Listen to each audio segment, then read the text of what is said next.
नमस्कार दोस्तों, स्वागत है एक बार फिर से आप सभी का आपके अपने YouTube प्लेटफॉर्म एमडी क्लासेस पर। बहुत बहुत स्वागत है मित्रों, सभी को ढेर सारा प्यार, बहुत सारा आशीर्वाद। दोस्तों, जिस प्रकार से लगातार रेलवे के एग्जाम्स में क्वेश्चन पूछे जा रहे हैं, उसी तर्ज पर हम आपके लिए लगातार छोटे छोटे वीडियो, लगातार छोटे छोटे सेशन लेकर आ रहे हैं। आज भी एक जबरदस्त सेशन पर हम बात करेंगे। और दोस्तों, आज का जो सेशन होगा ये इंपॉर्टेंट एक्ट अर्थात महत्वपूर्ण अधिनियम पर हम बात करेंगे। जैसा कि आपने देखा कि आपके एग्जाम में क्वेश्चन पूछा गया था एक भाई भाषा, जी हां दोस्तों, राजभाषा अधिनियम पर एक क्वेश्चन पूछा गया था। और लगातार आप देखते हैं कि वन्यजीव संरक्षण अधिनियम, भाई NGT act, RTI act, GI tag act, इस तरह के क्वेश्चन पूछे जाते हैं। तो बहुत सारे एक्ट हैं और आप भी चाहते हैं कि एक जगह पर इनका कलेक्शन मिल जाए। तो आइए इस सेशन के माध्यम से देखते हैं, पूरा वीडियो जरूर एंजॉय करिएगा। और सबसे पहले स्टार्टिंग में आपको बताते हैं उन अधिनियमों के बारे में जो आप जानते हैं, जो आपके लिए इजी है। उसके बाद कुछ और अच्छे और बेहतरीन अधिनियम भी बताएंगे। सबसे पहले आप देख लीजिए वो अधिनियम जो आप ज्यादातर जानते हैं, जैसे वन्य जीव संरक्षण अधिनियम है, जिसको इंग्लिश में कहते हैं वाइल्ड लाइफ प्रोटेक्शन एक्ट। जी हां दोस्तों, अगर हम वाइल्ड लाइफ प्रोटेक्शन एक्ट की बात करें तो आप जानते हैं कि वर्ष 1972 में 1972 में इसे लाया गया था। आर्टिकल 48 के अकॉर्डिंग हम इसे मान सकते हैं। आर्टिकल 48A दोस्तों, जिसमें पर्यावरण का संरक्षण एवं वन एवं वन्य जीवों के संरक्षण की बात की गई है। जी हां दोस्तों, इसके बाद आप देखेंगे वन संरक्षण अधिनियम, यह भी आर्टिकल 48A के अकॉर्डिंग आप मान सकते हैं 1980 के अंतर्गत है। जी हां दोस्तों, इसके बाद पर्यावरण संरक्षण अधिनियम है जो कि वर्ष 1986 में आया था। अब जरा एक चीज का ध्यान दीजिएगा कि भारतीय वन अधिनियम सबसे ज्यादा लोगों को कंफ्यूज करता है। अगर किसी क्वेश्चन ने सबसे ज्यादा कंफ्यूज किया है तो वो, क्योंकि ज्यादातर आप क्या करते हैं कि ये ऊपर के जो तीन दिख रहे हैं आपको, जैसे वन्य जीव संरक्षण अधिनियम, वाइल्ड लाइफ प्रोटेक्शन एक्ट, आपने याद कर लिया वर्ष 1972, वन संरक्षण अधिनियम मींस फॉरेस्ट प्रोटेक्शन एक्ट 1980, पर्यावरण संरक्षण अधिनियम मींस एनवायरमेंट प्रोटेक्शन एक्ट 1986। चलिए ये तीनों आपने याद कर लिए। जैसे एग्जाम में आता है भारतीय वन अधिनियम मतलब इंडियन फॉरेस्ट एक्ट, ज्यादातर लोग ये वाला आंसर उठाकर यहां लगा देते हैं और ये गड़बड़ी हो जाती है। तो भारतीय वन अधिनियम को वन संरक्षण अधिनियम समझने की भूल ना करें, इसका आंसर अलग होगा और इसका आंसर क्या होगा मित्रों, 1927 होगा। एक इंपॉर्टेंट बात आपको और बताना चाहेंगे कि ये जो पर्यावरण संरक्षण अधिनियम है, इसको छाता विधान भी कहा जाता है। जी हां दोस्तों, इसको और क्या कहा जाता है, इसको छाता विधान भी कहा जाता है। इस बात को भी याद रखिएगा, अम्ब्रेला लॉ। जी हां दोस्तों, छाता विधान आप ऐसे याद कर सकते हैं कि पर्यावरण क्या है, हमारे चारों ओर जो दिख रहा है यही तो पर्यावरण है। जी हां दोस्तों, तो बिल्कुल जब हम छाता ऊपर रखते हैं तो ये हमारे चारों ओर हमको क्या करता है, छाप लेता है, हमें भीगने नहीं देता है। जी हां दोस्तों, तो ये बहुत बेहतरीन रहा। इसके बाद देखिए इसी प्रकार से आप देख लीजिए जैव विविधता अधिनियम।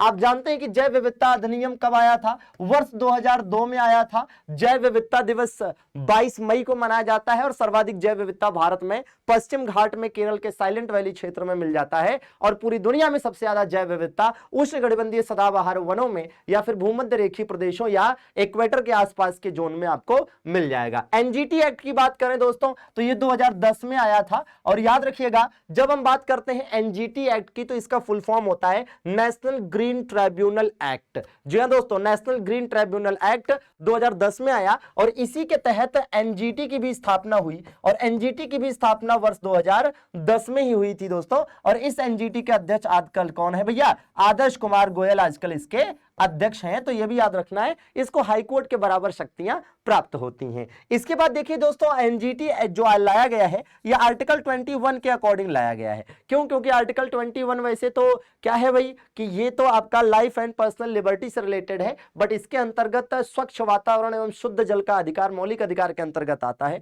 तो उसी के अकॉर्डिंग एनजीटी को लाया गया है। एनजीटी का काम होता है कि पर्यावरण को नुकसान पहुंचाने वालों को क्या करती है, दंडित करने का काम, उन पर फाइन लगाने वगैरह का काम करती है। आइए देखते हैं, एक बहुत जबरदस्त चीज है कि 2005 आपके लिए यह वर्ष बहुत महत्वपूर्ण है, क्योंकि 2005 में एक तो इधर आप देख सकते हैं कि आरटीआई एक्ट आया था। जी हां दोस्तों, राइट टू इंफॉर्मेशन है, राइट टू एजुकेशन अलग चीज है, ठीक है, वो हम आगे देख लेंगे। राइट टू इंफॉर्मेशन एक्ट है मतलब सूचना का अधिकार अधिनियम, जिसके अंतर्गत सूचना मांगने पर 28 दिन के अंदर मिल जानी क्या प्रावधान है। जी हाँ, 2005 में ही दोस्तों नरेगा एक्ट आया था। हालांकि नरेगा एक्ट लागू पूछेगा कभी तो बताइएगा कि 2006 में लागू हुआ था और इसका नाम बदलकर मनरेगा कब किया गया था, तो इसका नाम बदलकर मनरेगा 2009 में किया गया था। तो दोनों अलग अलग बातें, नरेगा एक्ट कब आया तो 2005 में, लागू कब हुआ तो 6 में, और नाम कब बदला तो 2009 में दोस्तों। अब इसी प्रकार से देखिएगा कि 2005 में ही आप इधर देखिए महिला घरेलू हिंसा संरक्षण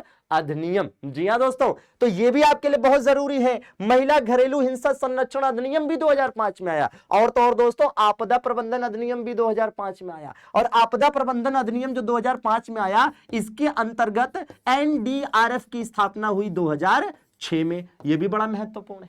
तो आप देख सकते हैं 2005 में कुल मिलाकर 4 अधिनियम हो गए। कौन कौन से? आरटीआई एक्ट, महिला घरेलू हिंसा संरक्षण अधिनियम, आपदा प्रबंधन अधिनियम और नरेगा एक्ट। इसके अलावा 2005 में यूट्यूब की भी स्थापना हुई थी दोस्तों। जी हां, 2004 में फेसबुक की और 2006 में ट्विटर की स्थापना हुई थी, 2009 में व्हाट्सएप की और 2010 में भाई इंस्टाग्राम की स्थापना हुई थी। 2005 में ही क्योटो प्रोटोकॉल क्या हुआ था दोस्तों? लागू हुआ था। हालांकि क्योटो प्रोटोकॉल हुआ कब था तो आप जानते हैं कि ग्रीन हाउस गैसेस को उत्सर्जन में कमी लाने के लिए वर्ष 1997 में जापान के क्योटो शहर में इसका आयोजन किया गया था। जी हाँ, एकदम शानदार है दोस्तों। तो एकदम बिल्कुल ये वाला तो एकदम वीके का जीके अंदाज में है, और वैसे भी शानदार तरीके से आप देखते रहिए एक ही जगह पर ऐसे कलेक्शन जो एग्जाम में अक्सर पूछे जाते हैं। जी हाँ दोस्तों, तो ये रहा और कुछ तथ्य दोस्तों। तो देखिए सिविल राइट प्रोटेक्शन एक्ट, जिसको हिंदी में कह सकते हैं नागरिक अधिकार संरक्षण अधिनियम। जी हाँ दोस्तों, ये आर्टिकल 17 के अकॉर्डिंग है।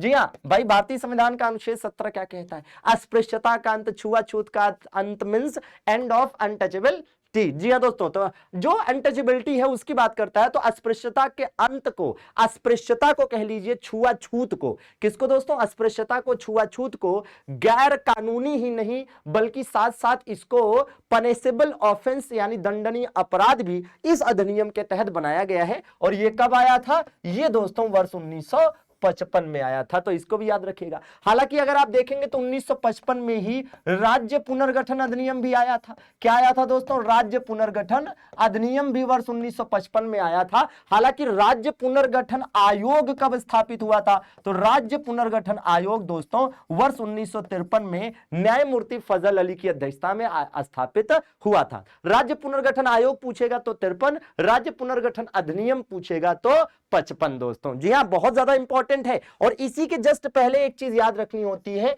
लोक प्रतिनिधित्व अधिनियम। जी हां दोस्तों, लोक प्रतिनिधित्व अधिनियम कब आया था? तो 1951 में आया था। जी हां, तो पहला जो लोक प्रतिनिधित्व अधिनियम आया था वो वर्ष 1951 में आया था। फिलहाल 1955 दो वजहों से इंपॉर्टेंट हो गया, एक तो सिविल राइट प्रोटेक्शन एक्ट दोस्तों, और दूसरा राज्य पुनर्गठन अधिनियम। जी हां, तो बहुत इंपॉर्टेंट है। हालांकि इसी वर्ष एसबीआई की भी स्थापना हुई थी, फिर 1956 में एलआईसी आ गया। पहले खाता खुलवाओ फिर एलआईसी में, ठीक है, अपना जीवन बीमा कराओ, ठीक है। तो दोस्तों इसके बाद देखिए बाल एवं किशोर श्रम अधिनियम। बाल एवं किशोर श्रम अधिनियम वर्ष 1986 में उसी वर्ष आया था जिस वर्ष छाता विधान अर्थात पर्यावरण संरक्षण अधिनियम आया था। तो चाइल्ड, जी हां दोस्तों, ये दरअसल में किससे रिलेटेड है? ये चाइल्ड लेबर से रिलेटेड है। जी हां, ये चाइल्ड लेबर से रिलेटेड है। और अगर आप देखिएगा तो चाइल्ड लेबर, अगर चाइल्ड लेबर को बैन कर रहा है मतलब गैर कानूनी बना रहा है, तो जाहिर सी बात है ये आर्टिकल 24 से रिलेटेड होगा, क्योंकि आर्टिकल 24 में ही चाइल्ड लेबर को असंवैधानिक, अनकॉन्स्टिट्यूशनल करार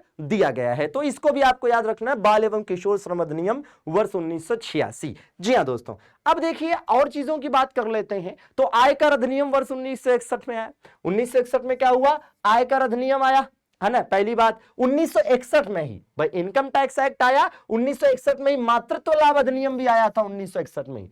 अरे भाई आप देखिए मातृत्व लाभ अधिनियम किसके अकॉर्डिंग है? यह आर्टिकल 42 के अकॉर्डिंग है, क्योंकि आर्टिकल 42 में यह चीज है, ठीक है भैया, प्रसूति सहायता का प्रावधान। तो आर्टिकल 42 के अकॉर्डिंग है मातृत्व लाभ अधिनियम। जी हाँ, इसके बाद आप देखिए दोस्तों राजभाषा अधिनियम से आपके पेपर में अभी क्वेश्चन पूछा गया था। वर्ष 1963 में राजभाषा अधिनियम आया था। एक बात और बता दें कि इधर 1961 में क्या हुआ था भाई? एमनेस्टी इंटरनेशनल की भी स्थापना हुई थी, और वर्ष 1961 में ही ज्ञानपीठ पुरस्कार की भी स्थापना हुई थी। हालांकि ज्ञानपीठ पुरस्कार पहली बार दिया गया था 65 में, ये आप जानते हैं।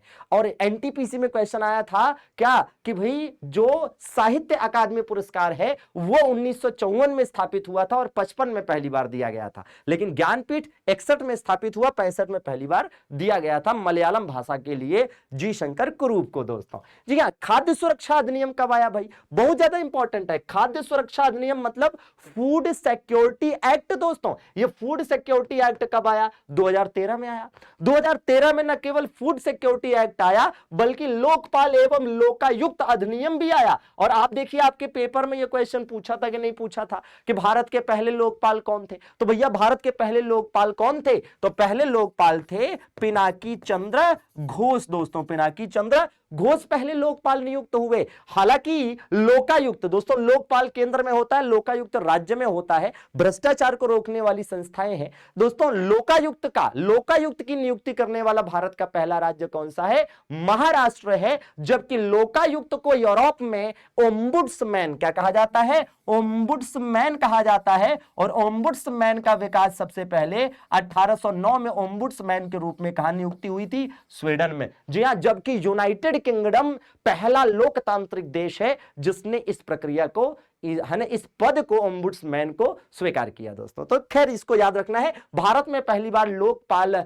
विधेयक जो है 1968 में पेश किया गया था, बट फाइनली 2013 में जाकर पास हुआ। तब तक कई बार आए और गए कई अधिनियम, फाइनली अन्ना हजारे जी की मेहनत यहां पर सफल हुई। दोस्तों जी हां, तो आइए देखते हैं और उपभोक्ता संरक्षण अधिनियम 2019 में, ये तो आपको याद रखना ही रखना है, ठीक है भैया। और फिर इधर आ जाइए दोस्तों, आरटीई एक्ट की बात कर लेते हैं, राइट टू एजुकेशन की बात कर लेते हैं। तो राइट टू एजुकेशन एक्ट जो है ये पास कब हुआ था, 2009 में पास हुआ था। जबकि लागू कब हुआ था, तो एग्जैक्टली लागू हुआ था 1 अप्रैल 2010 को। इस बात का विशेष ध्यान देना है, 1 अप्रैल 2010 को। इन दोनों में डिफरेंस याद रखना। हालांकि जो आरटीई राइट टू इंफॉर्मेशन मौलिक अधिकार है, सॉरी राइट टू एजुकेशन मौलिक अधिकार है, आर्टिकल 21A के तहत ये 86वें संविधान संशोधन के द्वारा 2002 में जोड़ा गया, वो अलग चीज है, ठीक है। और एक चीज याद रखिएगा, जीआई टैग एक्ट। तो जीआई टैग एक्ट के बारे में भी याद रखिएगा कि 2009 में पास हुआ था, 2009 में नहीं, वर्ष 1999 में। कब दोस्तों, वर्ष 1999 में पास हुआ था, 2003 में लागू हुआ था और 2004 में पहला जीआई टैग दिया गया था दार्जिलिंग टी को। किसको दोस्तों, दार्जिलिंग टी को दिया गया था। जी हां, और 10-10 सालों के लिए जीआई टैग दिया जाता है। तो कैसी लगी आपको जानकारी, बिल्कुल कमेंट करके बताइएगा। और आप संविधान पर, पॉलिटी पर, या फिर जीके जीएस या स्टैटिक जीके पर किस टॉपिक से आपसे सबसे ज्यादा प्रॉब्लम आ रही है, कमेंट करके जरूर बताइए। हम निश्चित रूप से उस पर वीडियो लेकर आएंगे और आपकी तैयारी को आसान, बेहतरीन बनाने में आपके मददगार बनने के लिए लगातार यहां खड़े रहेंगे। ये हमारा कर्तव्य है और हम इसको जरूर निभाएंगे। दोस्तों तो कैसे लगा ये सेशन, लाइक, कमेंट और सब्सक्राइब के माध्यम से जरूर बताइएगा। बहुत बहुत शुक्रिया आप सभी का अंत तक देखने के लिए। Thank you very much, thank you दोस्तों।